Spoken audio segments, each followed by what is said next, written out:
When Spinal Palm was 17, he had a broken leg and tried to take showers every day, but one time it went very wrong.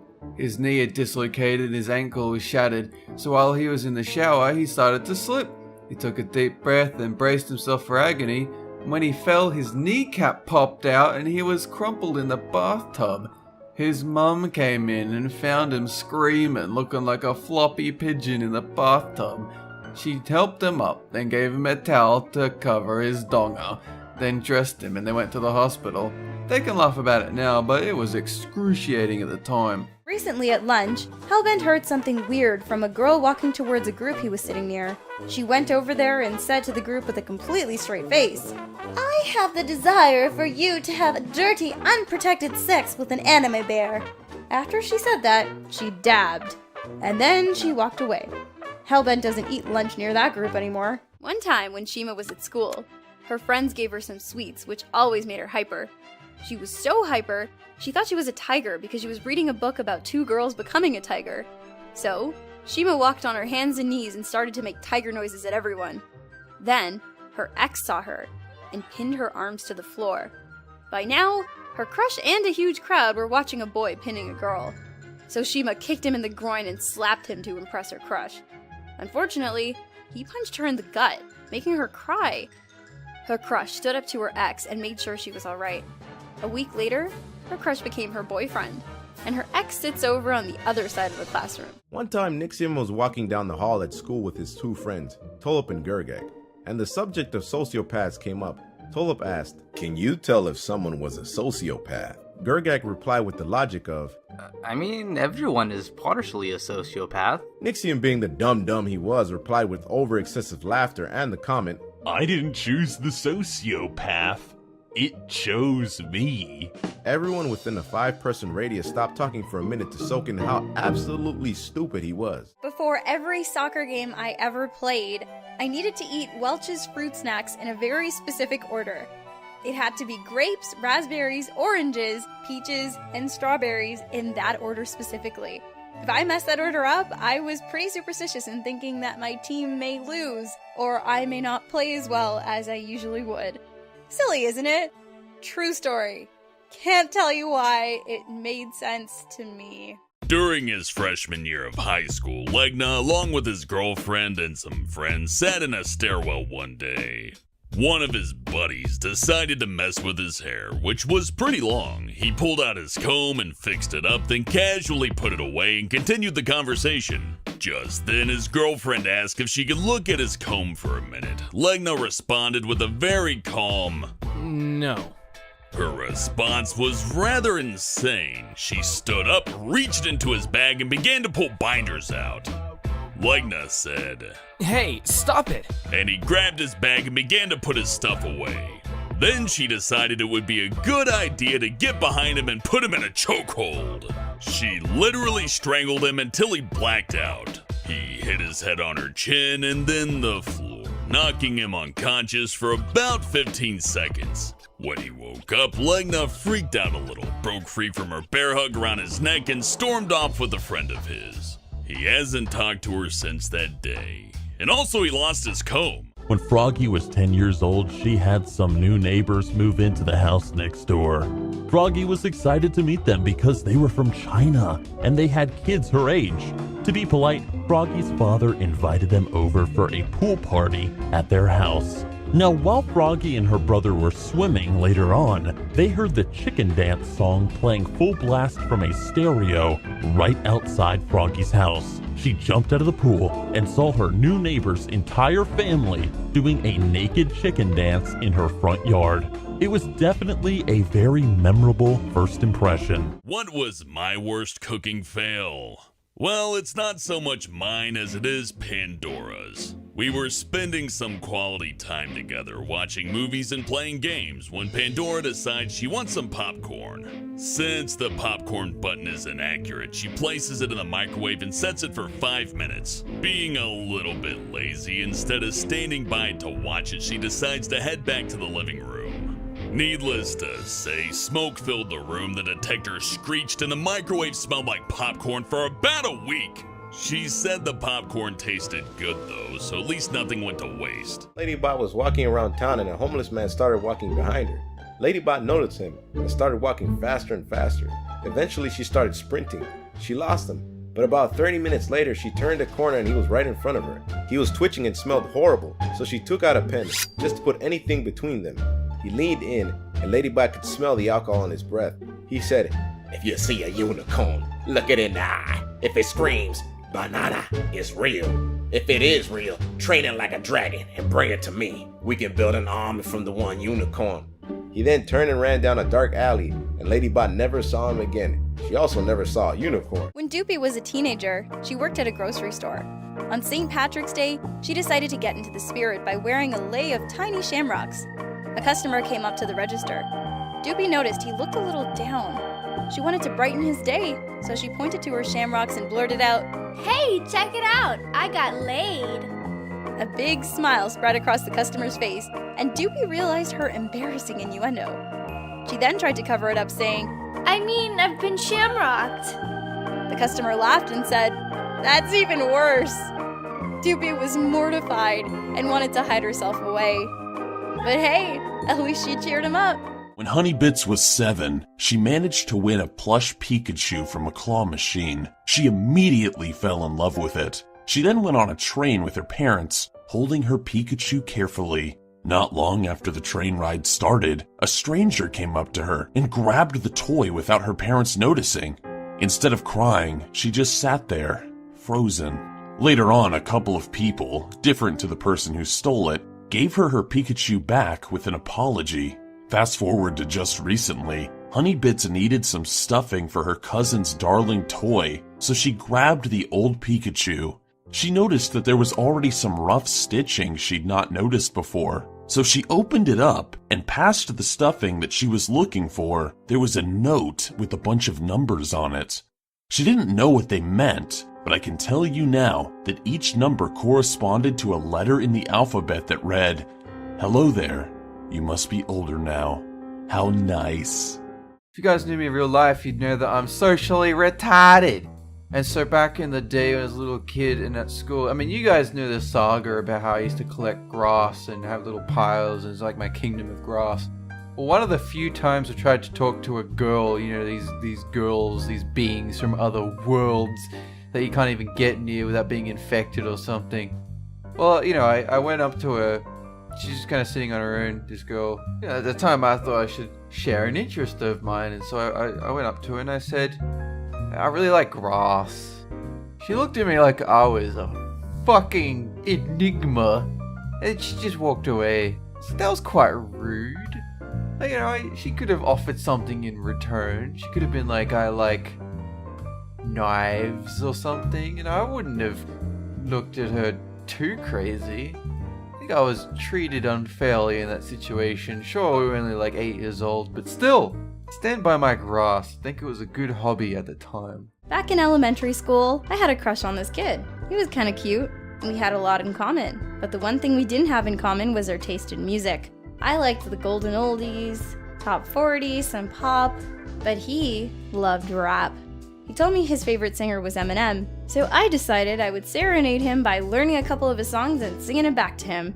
This was before the days of the internet, or at least the days before I had access to the internet. So I actually taped on VCR, kids you might want to Google what a VCR is, and kept rewinding and playing and rewinding and playing a performance of Eminem's Lose Yourself to write down all the lyrics. I finally memorized it, and I was ready to perform it. I told him to meet me out back in the schoolyard so I could sing it, and he said sure. Is it okay if I bring my new girlfriend Tanya from 6th grade? I canceled the whole thing, and to this day, I'm not a fan of rap music. In high school, Helbin had a math teacher. He was always chill and got along with everyone, but there were kids who were dressed in skimpy clothes or had their pants below their ankles. Note that these were the whitest kids you would ever find, and they were ridiculous. After being sent to the office, these kids only got a slap on the wrist and sent back to class. Helbin's teacher had enough, so he bought a ton of belts, t-shirts, and sweatpants. Every time a student was either dressed like a hoe or a gangster, his teacher would hand them a belt, shirt, or sweatpants and send them to the bathroom. He said you can get an F and sit outside or get changed. That year, Helbin's class got passing grades. Snoopy was at the mall with her friends when they saw a man causing a scene at a nearby Starbucks. The man was screaming about how he didn't get enough chocolate in his order. Snoopy and her friends couldn't help but laugh at how ridiculous he was being. Unfortunately, the guy heard them and shouted, "What the hell are you laughing at?" His insane overreaction made them laugh even harder, which pissed the guy off so much that steam practically came out his ears. He took his not chocolatey enough frappe and threw it at Snoopy, completely drenching her. This got him kicked out of the mall and hopefully sentenced to anger management. Snoopy had to clean herself up with napkins. She wishes he'd just given her his frappe, as she would have much preferred to drink it than wear it. One time, Tulip got caught smoking with a friend while he was at school. When he got home that day, he found his dad sitting at a table with a whole pack of cigarettes. He told Tulip that as a punishment, he had to smoke every single one. He made it to 4 cigarettes and threw up all over the floor, and after that he had to clean up the mess. In addition to that, he had to clean the bathroom and was punished every day for 3 months. Needless to say, he can't be around the scent of cigarette smoke anymore without feeling nauseous. When Nixium was around 8 or 9, he was obsessed with Elmo. He had an Elmo plush that he liked hugging and walking around with, saying that he was going to live with him. Years later, Nixium got a girlfriend and was in his room changing to go out with her. When his girlfriend was waiting, his mother showed her photos of Nixium kissing and hugging Elmo. She also, even now, has a photo of him with his Elmo in her room. When MKLM gets nervous, he always makes raccoon noises. One time, he was using a public restroom when a man asked him for some toilet paper. Nervous, MKLM immediately made a huge raccoon noise. The man yelled for someone to get rid of the raccoon in the stall next to him. When they broke the door down to look for a raccoon, instead they saw MKLM sitting on the toilet. He made more raccoon noises, which made them leave. Froggy had been dating a guy for 6 years when her father died. The day of her father's funeral, her boyfriend had been sending her messages all day about some kind of secret. She wasn't in the mood to think too much about it, considering how her father had suddenly passed away. At the funeral, while the priest was speaking, her boyfriend suddenly barged in from out of nowhere. He was carrying a boombox and a bouquet of roses. On the boombox, he played a loud rock song about love. While the song was playing, Froggy's boyfriend dropped to one knee and proposed. That was when Froggy broke up with him, telling him to go away and never talk to her again. Understandably, she was pissed. When he was in grade school, Dolan thought that it would be a good idea to piss on the rolls of toilet paper in the bathrooms. He would ask the teacher if he could go to the bathroom, and then would proceed to piss on all of the rolls in each stall, in each bathroom. One day, when Dolan was pissing on a toilet paper roll, the janitor walked in and caught him. He brought Dolan to the principal's office, where he found out that they were trying to figure out who had been pissing on all of the toilet paper. When Doopy was in middle school, she would be bullied daily, but the worst of it was when she was talking to her best friend. A huge group of boys ran up the hallway towards them, pushing Doopy's friend against the locker and pushing Doopy to the ground, stomping on her face, stomach, arms and legs, which caused a bunch of bruises to show up all over her body the next day. That infuriated her mum, who called their lawyers to see if they could sue the school or the kids involved. But due to the large amount of people in the hallway, the cameras were unable to show up any of the boys' faces.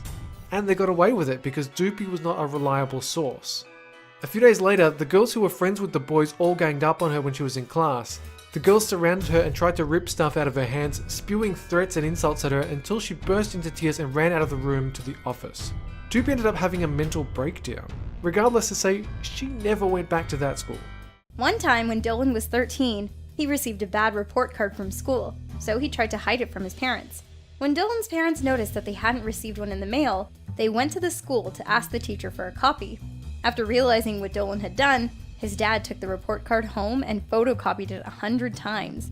When he got home, he handed all 100 of them to Dolan and marched him out of the house and watched as he was forced to knock on every door in the area, giving a copy of his report card to every kid in the neighborhood. Robo believes her home is definitely haunted. One night, she was walking to the bathroom when she saw a huge smoke cloud in the hallway that was in the shape of a person. She quickly ran back to her bedroom, ducked under her bed, and watched as the cloud wandered around her room before floating into another room. Then she saw two white eyes glowing in the corner of the room. After they disappeared, there was no explanation or trace of the cloud. Sometimes, when it's a foggy day, Robo can still see the mysterious cloud eyes looking at her.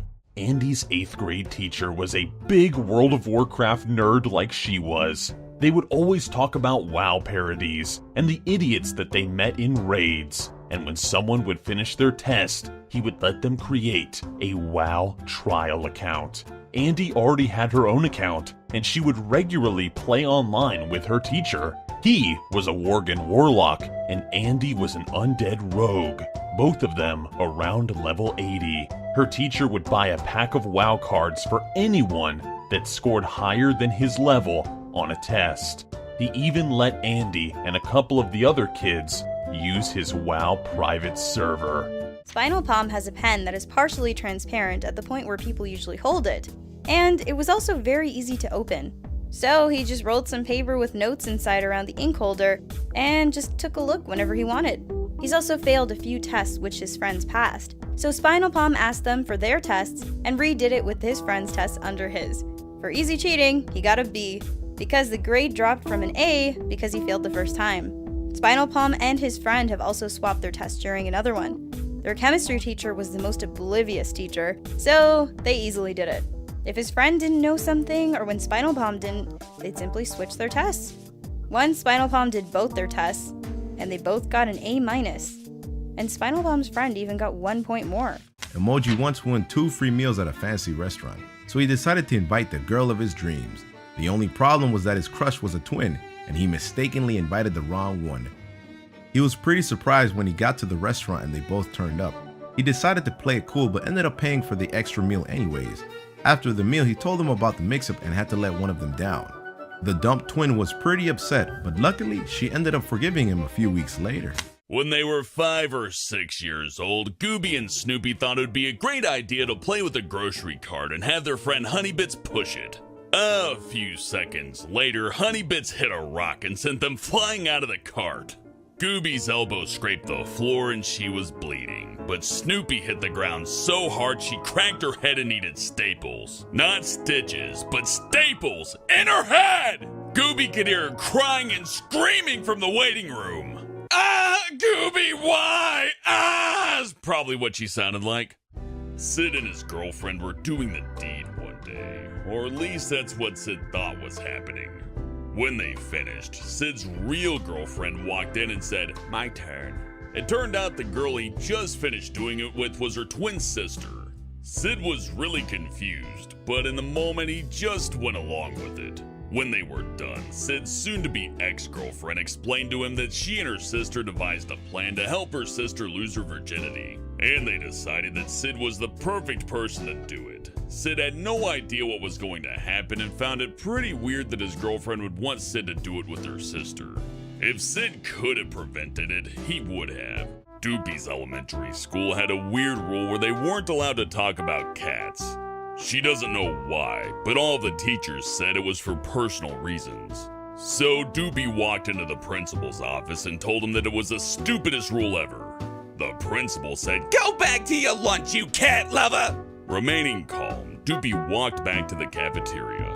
To this day, she never knew why talking about cats was prohibited. She guesses it was a fear the principal had. "Ah, fucking cat stole my lunch." One time, Ramona got invited to her friend's house for a big family dinner. When they finished eating, the family's 2 dogs came over to beg for scraps. Her friend's parents told Ramona that the dogs eat their leftovers every night, so Ramona put her plate of scraps down for them. The dogs gobbled up all the leftovers, so Ramona took the plates into the kitchen to be polite. She asked whether the family wanted them in the sink or the dishwasher, and they said, "Just put the plates back in the cabinet because the dogs clean them good enough to eat off of." Ramona laughed, thinking it was a joke, but they were serious. One by one, everyone at the table came into the kitchen and put their freshly licked plates back in the cabinet with the other clean dishes. Ramona almost vomited. When M. Kyle M. went on holiday once, he found himself getting quite drunk, and he wandered out alone into a desert. He remembers having a great time exploring, and the rest of the night was a blur. The next morning he woke up with extreme pain in his penis. and no pants on. It was one of his finer moments in life when he realized that the night before, he had literally tried to have sex with a cactus. He spent the rest of the day quietly picking needles out from his needle in the bathroom. That's my fetish. One day, Snoopy's teacher had a bad cold. Instead of staying home, she came in and made her students listen to her sniffling all day. That morning, the teacher went around checking everyone's homework. When she got to Snoopy, she stood over her desk looking at her answers. That's when Snoopy noticed a disgusting liquid dripping from her teacher's nose. The liquid fell in slow motion and splashed onto Snoopy's binder. The teacher acted like it wasn't a big deal and just wiped it away with a tissue. But Snoopy was horrified. She was a huge germaphobe and couldn't bring herself to use the binder again. She threw the binder in the trash, understandably, and never looked at her teacher the same way again. One afternoon, Pandora decided to watch the whole Lord of the Rings trilogy from start to finish. When she got halfway through the second movie, her dad suddenly stormed in and said, "Get your lazy ass outside and mow the lawn." Pandora dragged herself outside. As she was mowing, she started reciting lines from the Lord of the Rings. She even left the mower idling to reenact a battle scene. Thinking she was alone, she got really into it and jumped around, killing hobbits with her imaginary hammer. She then looked up and let out an epic orc war cry. And that is when she noticed her dad and her neighbor had been watching her the entire time. They were staring at her like she belonged in an insane asylum. Pandora went bright red and tried to act like nothing happened. My brother was a quiet and serious kid at school. One day, the girlfriend of a bully started talking to him during lunch and told him, "You're cute." Her boyfriend heard it all from way across the cafeteria and turned his head faster than light itself. He ran over and punched my brother and said, "This is my girl." He then insulted my brother and his whole family, including me. Before he even realized what he was doing, my brother punched the bully right in the nose, knocking him down, and there he stood watching him cry with a bloody nose. Why? He had no idea what had just happened, but no one ever bullied him again, and he even ended up taking his girlfriend too. Spinal Palm's relationship with his first girlfriend lasted a little over a year and a half. He decided to break things off when she suggested he drop his newborn niece on her head, all because she was eavesdropping on one of their phone conversations. She didn't take the breakup well, so for the rest of the year she did her best to stalk him. She followed him around campus, called him almost non-stop, and constantly bugged his friends about him. Spinal Palm was a fairly timid teen, so he just let it be, as it wasn't actually hurting anyone. That stopped on the morning he walked out of his house and she, from the bushes, handed him his mail. Right there, he had to be assertive and put an end to it. One time, Andy was in her room watching Netflix when she received a phone call. She hesitated to pick it up because it was an unknown number, but she did. And she instantly regretted it when an old-sounding lady said, "Hello, dearie. Could you run to the closet and bring me some toilet paper?" Andy was completely confused and asked, "Excuse me?" The old lady sounded annoyed and said, "I said get me some goddamn toilet paper, child! And hurry! It's runny." Andy was shocked and quickly hung up and ran to her bathroom to make sure the lady wasn't in there. The girl Salty Squid dated had a habit of constantly trying to correct anything and everything she disagreed with. They ended up getting into an argument over text after only 2 months of dating. It started out with her just saying hi. Then she randomly told Salty Squid, matter-of-factly, that he was no longer attracted to her. She said that she could tell because he hadn't even tried kissing her or making a move. But he had tried to make a move in the first week that they were together, but she told him that she wanted to keep it casual for a while. 2 weeks later, he tried again and she said the exact same thing about keeping it casual. Salty Squid respected her wishes, but she ended up breaking up with him a few weeks later because she wanted a more than casual relationship.